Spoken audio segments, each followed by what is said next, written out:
Olá. No último dia 20 de novembro, Dia Nacional da Consciência Negra, o Brasil amanheceu estarrecido com as imagens de um homem negro sendo espancado até a morte por seguranças de um supermercado. A revolta tomou as redes sociais e as ruas. E para falar sobre isso, a gente recebe aqui no programa Argumento o senador Paulo Paim, que é presidente da Comissão de Direitos Humanos do Senado, para onde o tema deve ser agora a pauta. Senador, muito obrigada por conversar com a gente. Senhor, um dos poucos senadores negros da atual legislatura, também representante do Rio Grande do Sul, onde ocorreu esse episódio. Como é que a Comissão de Direitos Humanos do Senado passa a participar dessa agenda de discussão? Olá, Ângela. De fato, foi um crime hediondo, né? Assim considerado por nós, um assassinato cometido nas dependências do Carrefour e que fez que, claro, eu sendo um dos poucos negros que existe no Congresso e na própria história do Congresso, né? Eu sempre digo que uma vez me pediu por que eu indiquei para que o relator do Estatuto da Igualdade Racial fosse um branco. Eu digo porque não tinha outro negro no Congresso, só tinha eu no Senado, no caso, né? Então, é nessa visão que nós estamos tratando a questão. Eu, de imediato, quando vi o fato aqui no Rio Grande, eu estou no Rio Grande, já encaminhei da minha forma, né, o que eu podia fazer naquele momento. Primeiro, foi declarar publicamente foi um crime de racismo, crime hediondo, de preconceito racial, uma covardia. Segundo, foi fazer um requerimento, que no mesmo dia, via a Comissão de Direitos Humanos, remeti ao Carrefour, que até o momento não me respondeu, que eu estava disposto e querendo mesmo, nessa disposto. Eu quero uma reunião com o Carrefour, porque eu já relatei esse fato. Esse não é um caso. Só vou situar rapidamente aqui. Tivemos um em Recife, tivemos um no Rio de Janeiro. Eu estou resumindo por causa do tempo. Se quiser eu falo, né? Tivemos outro em Osasco, tudo Carrefour. Tivemos mais um em Osasco também, e outro em São Bernardo do Campo, e um outro também em 2009, também em Osasco, e agora um em Porto Alegre. Para resumir, o senhor está dizendo que todos esses são casos de racismo que ocorreram dentro da empresa, senador? De onde o senhor teve esse levantamento? O levantamento foi feito pelos próprios Movimento Negro e estou aqui documentado. E eu remeti, quando eu mandei o convite, ele para o Carrefour também. Que me falem de tudo isso aqui, inclusive. Né? Remeti para o Carrefour, remeti também para os setores da sociedade que me perguntaram, e todos são muito claros. Se quiser, eu resumo aqui. Ó. Em Recife, o corpo do senhor Moisés, santo de 53 anos, foi coberto com guarda-sóis, cercado por caixas e guarda-chuvas, né, para esconder o corpo, enquanto o supermercado não queria que os clientes ficassem sabendo. No Rio de Janeiro, a senhora Natália Ventura da Silva, 31 anos, foi surpreendida com a frase, quando ela chegou para trabalhar, só para branco usar, tipo de material, né, escrito em seu avental. Em 2019, Quinta Vara, Osasco, condições consideradas degradantes para os empregados, o Carrefour estava controlando, onde a maioria são negros, empregados em banheiro. Dezembro de 2018, a história daquele cão. Lembra a história do cão? Você lembra um cão que... Ou seja, são violações de direitos humanos como um todo, não necessariamente só dos episódios de racismo. Exatamente, todas elas, mas a maioria mostrando uma política desumana, irracional, truculenta, 90% contra seres humanos e a maioria negros. Senador, a gente viu aí as últimas notícias falando da morte, não foi só espancamento, mas o que matou o Beto Freitas, João Alberto Freitas, teria sido o sufocamento, muito similar ao que ocorreu nos Estados Unidos com George Floyd em maio de 2020, gerou uma comoção internacional gigante, Black Lives Matter, que foi traduzido no Brasil, Vidas Negras Importam. O senhor acha que esse episódio é comparável com aquele? Em que medida cobra do poder público ações? E que ações seriam essas? Primeiro, dizer que eu não tenho nenhuma dúvida que o motivo da morte foi muito semelhante. Aqui foi um espancamento brutal. E quando ele estava praticamente desmaiado, ainda houve aquele sufoco. Tanto que as últimas notícias que me chegaram diz que foi também por asfixia. O que aconteceu com o Freud aconteceu aqui no Brasil. E veja, com o João Alberto, né, no caso do Carrefour.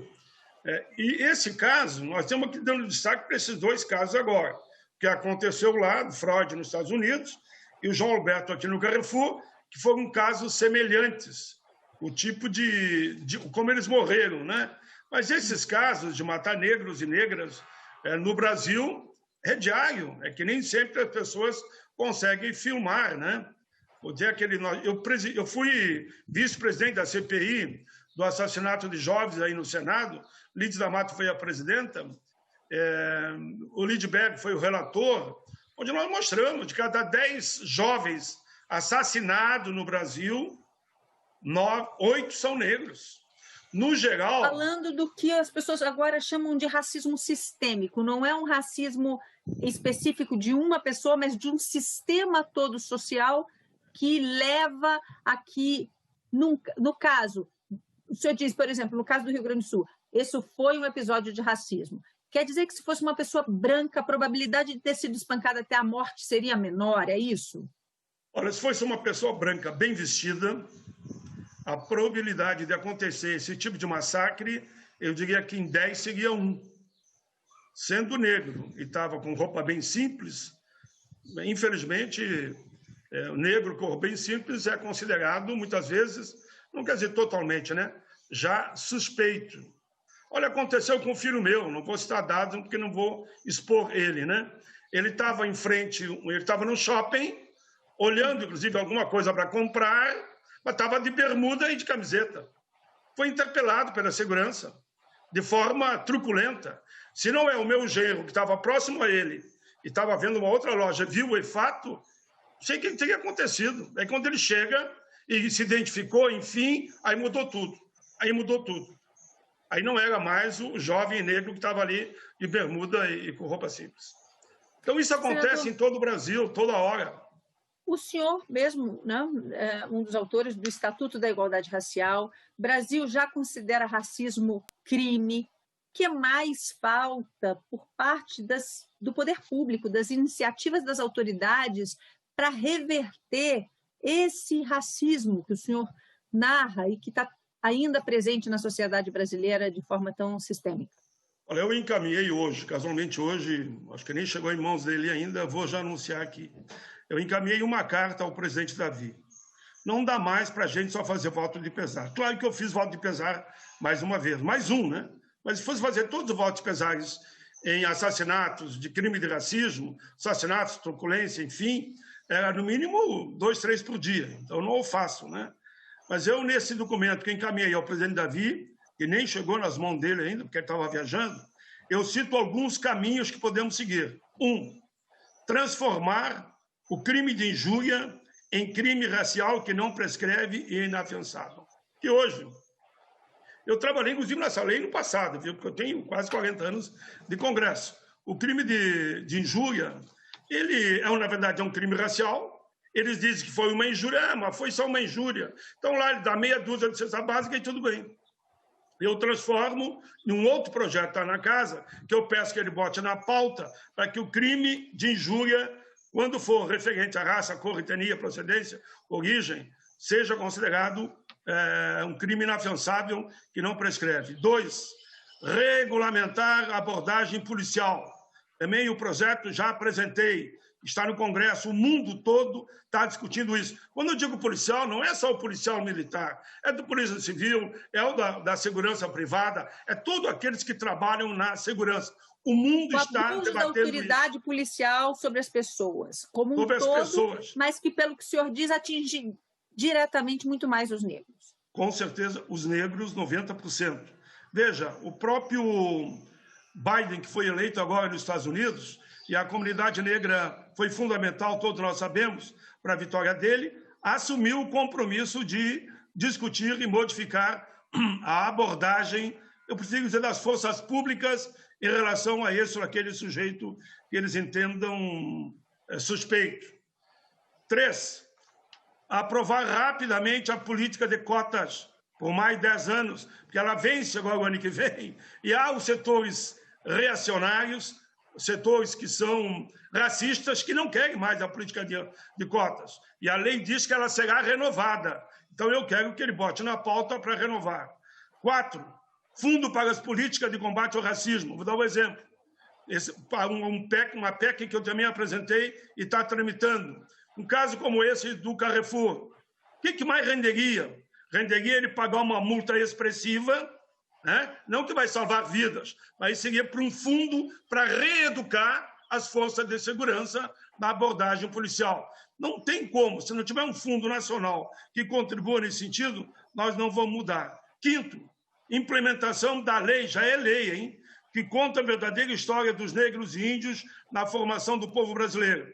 Isso é uma lei aprovada há muito tempo, e sabe só quantos municípios no Brasil adotam? Não chega a 25%, em torno de 20%. O resto não adota, porque não querem contar que os negros foram sequestrados, foram escravizados, foram tratados aqui na Baía da Chicote, que moravam em senzalas. Eu mesmo aprendi, quando eu estava na escola, que o monstro que eu tinha que ter medo era o zumbi. Depois fui ver que o zumbi, na verdade, era um herói, e continua sendo um herói até hoje. E, por fim, eu ainda proponho que a gente tenha no Congresso, no Senado, a aprovação de um selo certificado para as cidades que adotem efetivamente as políticas afirmativas, combate a todo tipo de racismo e preconceito. Todo tipo. Quem daria esse selo? O próprio Senado da República ou o próprio Congresso, né? Nós faríamos, como já temos aqui, os meios para que garantir essa cidade via o Congresso Nacional um selo de qualidade, de que nessa cidade tem política afirmativa, tem política de combate ao preconceito e racismo. E aí, quando eu digo preconceito e racismo, pega a mulher, pega LGBT, pega índio, pega negro, enfim, todos aqueles vulneráveis e que são agredidos covardemente. E, por fim, os autos de resistência, né? Que é uma discussão que a gente tem que fazer também, que atinge principalmente as forças de repressão, é fruto também da CPI, de assassinato de jovens construída pelo Senado. Senador, nosso tempo chegou ao fim. Nós agradecemos sua participação aqui no nosso programa. Nós conversamos neste programa Argumento sobre o combate ao racismo no Brasil com o presidente da Comissão de Direitos Humanos do Senado, o senador Paulo Paim. A você que nos acompanha mais uma vez, muito obrigada pela atenção. Tchau, até a próxima.